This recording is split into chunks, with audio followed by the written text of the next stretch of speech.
প্রিয় নবী সাল্লাল্লাহু আলাইহি ওয়াসাল্লাম বলেছেন, কিয়ামত তখনও প্রতিষ্ঠিত হবে না যতক্ষণ না দুটি বড় দল পরস্পরের সঙ্গে যুদ্ধ করবে। এই দুই দলের মাঝে ভয়াবহ গণহত্যা হবে, অথচ তাদের আহ্বান হবে একটাই। আজ যদি আমরা আরব ভূখণ্ডের দিকে তাকাই তাহলে দেখি সৌদি আরব ও সংযুক্ত আরব আমিরাত, যারা একসময় গভীর বন্ধু ও মিত্র ছিল, আজ ইয়েমেনের মাটিতে একে অপরের বিরুদ্ধে অবস্থান করছে। এই দুই দেশের মধ্যে সাম্প্রতিক বছরগুলোতে অভ্যন্তরীণ ক্ষমতার হস্তান্তর, যুবরাজ পরিবর্তন এবং রাজ পরিবারের ভেতরের সুস্পষ্ট মতবিরোধ এক গভীর উত্তেজনার জন্ম দিয়েছে। সবই এমনই এক দৃশ্যপটের দিকে ইঙ্গিত করছে যেখানে মুসলিম বিশ্বের অভ্যন্তরীণ বিরোধ এবং ভয়ঙ্কর রূপ ধারণ করছে। এর সঙ্গে আরও একটি ভবিষ্যৎবাণী রয়েছে যা শুনলে হয়তো অদ্ভুত মনে হবে, কিন্তু আজ এর লক্ষণও স্পষ্ট হয়ে উঠেছে।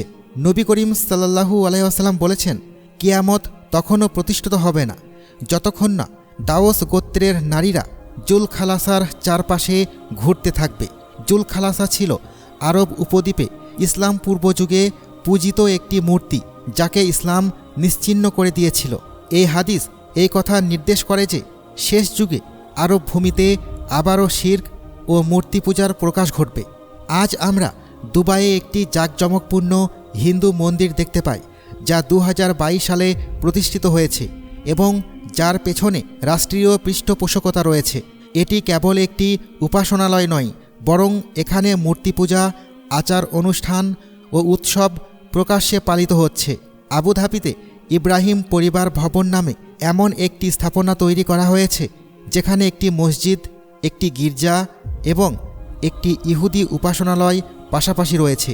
এর পাশাপাশি বৌদ্ধ মন্দির, জৈন মন্দির এবং শিখ গুরুদ্বারও আমিরাতে বিদ্যমান। যে ভূমি থেকে তাওহীদের বার্তা ছড়িয়ে পড়েছিল এবং সেখানে মূর্তিগুলো ভেঙে ফেলা হয়েছিল, আজ সেই একই ভূমিতে আবার মূর্তি স্থাপিত হচ্ছে এবং সেগুলো পূজা করা হচ্ছে। এটি কি সত্যি ধর্মীয় সহনশীলতা, নাকি নবী করিম সাল্লাল্লাহু আলাইহি ওয়াসাল্লামের সেই ভবিষ্যৎবাণীর রূপ? এই প্রশ্ন আমাদের গভীরভাবে ভাবতে বাধ্য করে। বন্ধুরা, এবার আমরা আরেকটি নিদর্শনের দিকে আসি, যা আজকের আরব বিশ্বের সবচেয়ে স্পষ্ট পরিচয়ে পরিণত হয়েছে। নবী করিম সাল্লাল্লাহু আলাইহি ওয়াসাল্লামকে জিজ্ঞাসা করা হয়েছিল, কিয়ামতের নিদর্শন কি? তিনি বলেছিলেন, তোমরা দেখবে খালি পায়ে অর্ধনগ্ন দরিদ্র ছাগল চড়ানো মানুষেরা উঁচু উঁচু ভবন নির্মাণে একে অপরের সঙ্গে গর্বের প্রতিযোগিতা করবে। এই হাদিস আজকের উপসাগরীয় রাষ্ট্রগুলোর একেবারে হুবহু চিত্র তুলে ধরেছে। দুবাইয়ে বুর্জ খলিফা, জেদ্দায় নির্মাণাধীন জেদ্দা টাওয়ার, যা 1 কিলোমিটারেরও বেশি উঁচু হবে। নিয়ম প্রকল্পের অন্তর্গত 170 কিলোমিটার দীর্ঘ নগরী দ্য লাইন, যার দেওয়াল হবে 500 মিটার উঁচু। এসব কি? কয়েক দশক আগেও এই মানুষগুলো মরুভূমিতে তাঁবু খাটিয়ে বাস করত, উট ও ছাগল চড়াত। আজ তারা বিশ্বের সবচেয়ে উঁচু ও ব্যয়বহুল স্থাপনা নির্মাণ করেছে এবং একে অপরকে ছাড়িয়ে যাওয়ার প্রতিযোগিতায় লিপ্ত। এটি কেবল ভবনের প্রতিযোগিতা নয়, এটি ক্ষমতা, সম্পদ ও প্রভাবের প্রতিযোগিতা। এটি কি নিছক উন্নয়ন, নাকি সেই নিদর্শনই যার ব্যাপারে নবী সাল্লাল্লাহু আলাইহি ওয়াসাল্লাম 1400 বছর আগে সতর্ক করে গেছেন? এই সাদৃশ্য এতটাই স্পষ্ট যে উপেক্ষা করা কঠিন। দর্শকবৃন্দ, আরও একটি বিস্ময়কর ভবিষ্যৎবাণী আজ আমাদের চোখের সামনে বাস্তবে পরিণত হচ্ছে। নবী করিম সাল্লাল্লাহু আলাইহি ওয়াসাল্লাম বলেছেন, কিয়ামত ততক্ষণ প্রতিষ্ঠিত হবে না যতক্ষণ না আরবের ভূমি আবার সবুজে ভরে উঠবে এবং নদী নালায় পরিণত হবে। আজ সৌদি আরবে সবুজ সৌদি প্রকল্পের আওতায় লক্ষ লক্ষ গাছ লাগানো হচ্ছে। কৃত্রিম বৃষ্টির মাধ্যমে মরুভূমিকে সেচ দেওয়া হচ্ছে। নিয়মে কৃত্রিম নদী ও হ্রদ তৈরি করা হচ্ছে। সাম্প্রতিক বছরগুলোতে সৌদি আরবের উত্তরাঞ্চলে জলবায়ু পরিবর্তনের কারণে বৃষ্টিপাত বেড়েছে এবং মরুভূমিতে সবুজ জন্মাতে শুরু করেছে। এগুলো সেই অঞ্চল যা শতাব্দীর পর শতাব্দী শুষ্ক ছিল। আজ সেখানে হ্রদ তৈরি হচ্ছে। কিছু আলেম এটিকে প্রাকৃতিক জলবায়ু পরিবর্তন বলেন, আবার কেউ কেউ একে কৃত্রিম পদ্ধতির ফল বলে মনে করেন। কিন্তু বন্ধুরা, প্রশ্ন হলো, এটি কি নিছক কাকতালীয় যে নবী করিম সাল্লাল্লাহু আলাইহি ওয়াসাল্লামের 1400 বছর আগের ভবিষ্যৎবাণী আজ আমাদের চোখের সামনে বাস্তবায়িত হচ্ছে? এখন আমরা এমন এক দিক নিয়ে কথা বলবো যা সম্ভবত সবচেয়ে বেশি কষ্টদায়ক। নবী করিম সাল্লাল্লাহু আলাইহি ওয়াসাল্লাম বলেছেন, ইসলাম শুরু হয়েছিল অপরিচিত হিসেবে এবং আবারও অপরিচিত হিসেবেই ফিরে যাবে যেমনটি শুরুতে ছিল। যে ভূমি থেকে ইসলামের আলো ছড়িয়ে পড়েছিল, আজ সেখানে কি ঘটছে? দুবাই, রিয়াদ, নিয়ম ও আবুধাবিতে কনসার্ট, নারী পুরুষের মিশ্র সমাবেশ, মদের দোকান, নাইট ক্লাব ও সৈকত পার্টি চালু হচ্ছে। সৌদি আরবে যেখানে একসময় কঠোর ইসলামী আইন কার্যকর ছিল, সেখানে এখন হিজাবের বাধ্যবাধকতা তুলে দেওয়া হয়েছে। বিনোদনমূলক অনুষ্ঠান অনুমোদন পাচ্ছে এবং সিনেমা হল খুলে দেওয়া হচ্ছে। আমিরাতে তো এসব অনেক আগেই বিদ্যমান। সেখানে আন্তর্জাতিক শিল্পীদের কনসার্ট ও ফ্যাশন প্রদর্শনী সাধারণ ব্যাপার। কেউ কেউ একে উন্নয়ন, আধুনিকতা ও স্বাধীনতা বলে অভিহিত করে। কিন্তু স্বাধীনতার অর্থ কি এই যে আমরা আমাদের আত্মা, আমাদের পরিচয় ও আমাদের দিনকে পেছনে ফেলে দেব? উন্নয়নের অর্থ কি এই যে আমরা আমাদের মূল্যবোধ ও আমাদের বিশ্বাস থেকে দূরে সরে যাব?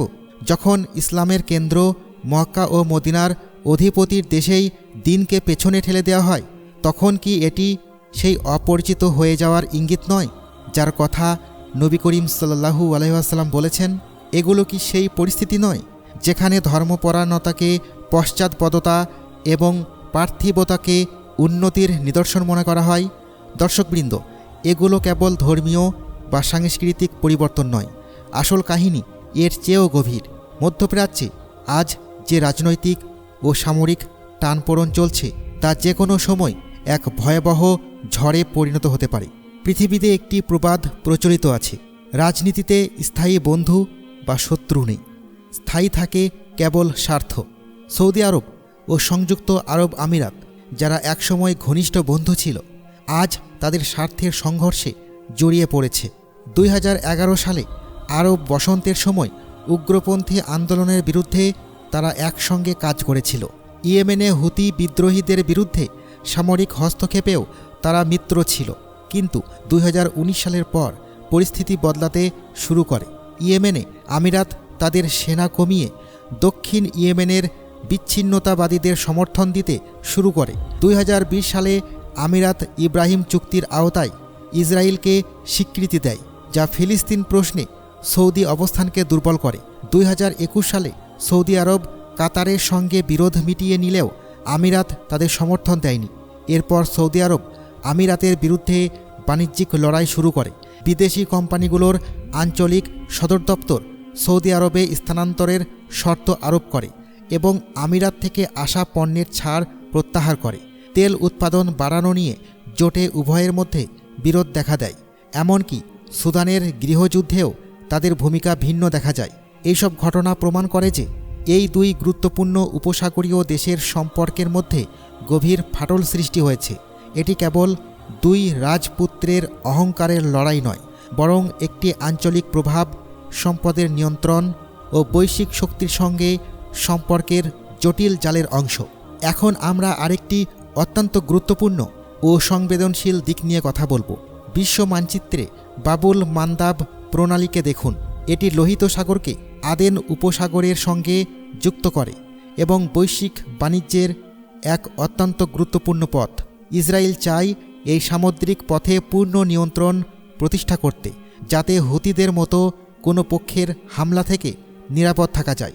যখন আমরা দেখি যে রাসূলুল্লাহ সাল্লাল্লাহু আলাইহি ওয়াসাল্লামের এই সমস্ত ভবিষ্যৎবাণী আজ আমাদের চোখের সামনে বাস্তবে রূপ নিচ্ছে, তখন আমাদের ভাবা উচিত আমাদের দায়িত্ব কী।